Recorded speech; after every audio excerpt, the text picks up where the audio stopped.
चिंता मत करो, मैं भैया बलराम के साथ इस रथ से नीचे उतर कर नहीं जाऊंगा।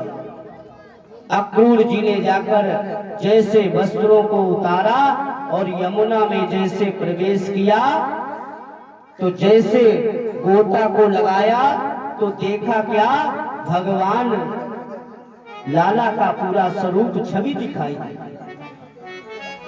तो मन में विचार किया ज्यादा प्रेम है तो इसीलिए कभी कभी चेहरा दिखाई दे।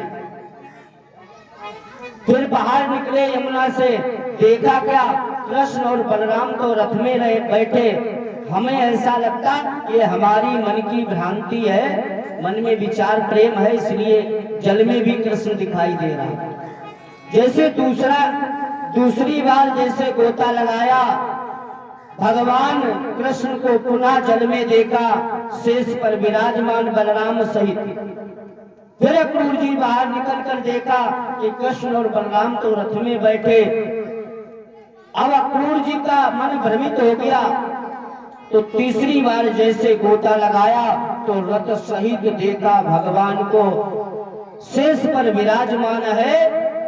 तो अक्रूर जी समझ गए ये कोई साधारण हमारा भतीजा नहीं, ये तो स्वयं परमात्मा है। बाहर निकल के आए यमुना से, जाकर भगवान के चरण पकड़ लिए।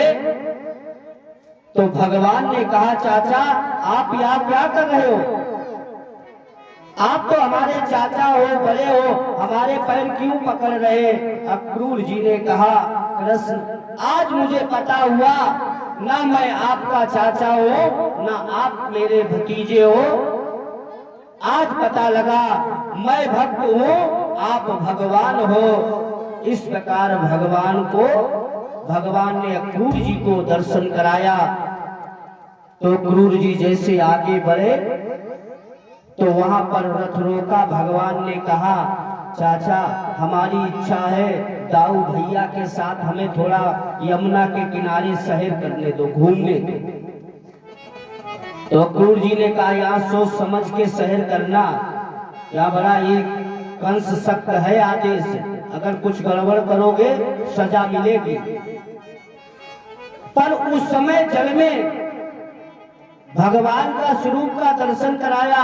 जीव और ब्रह्म में अंतर क्या होता है? जो याद रखता वो ब्रह्म है, जो भूल जाता वो जीव है। भ्रांति हो गई, फिर ध्यान हटी गया।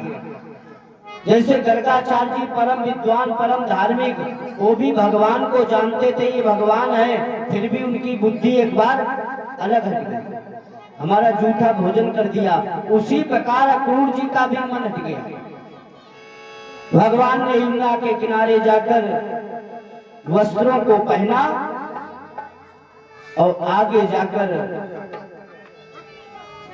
एक रजक, भगवान ने रजक का उद्धार किया। भगवान ने अपने वस्त्रों को व्यवस्थित किया। आगे जाकर सुदामा नाम का माली मिला, उससे कहा, भैया ऐसा करो, मुझे वस्त्र तो मिल गए हैं, आप ऐसा करो हमें ये अपनी माला पहना दो जो आप लिए जा रहे हैं। तो भगवान को सुदामा माली ने माला को पहनाया। तो भगवान ने आशीर्वाद दिया, आज से मैं आपको ये आशीर्वाद देता हूँ, आपके यहाँ कितने भी दिनों के फूल रखे रहे वो कभी बासे नहीं माने जाएंगे। ये भगवान का आशीर्वाद है सुदामा माली को। माली के यहाँ के फूल कभी बासे नहीं होंगे। इस प्रकार सुदामा माली को आशीर्वाद दिया। आगे जाकर मथुरा की राष्ट्रीय राजमार्ग पे अब आप जो है प्रसंग को बोलिए गोविंद भगवान की जय, भागवत महापुराण की जय। मन और वाणी को पवित्र करने के लिए 2 बार भगवान का संकीर्तन, तदोपरांत भगवान की पावन कथा। राधा को नाम अनमोल बोलो राधे राधे, राधा का नाम अनमोल बोलो राधे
गंगा भी बोले राधे, यमुना भी बोले राधे, गंगा भी बोले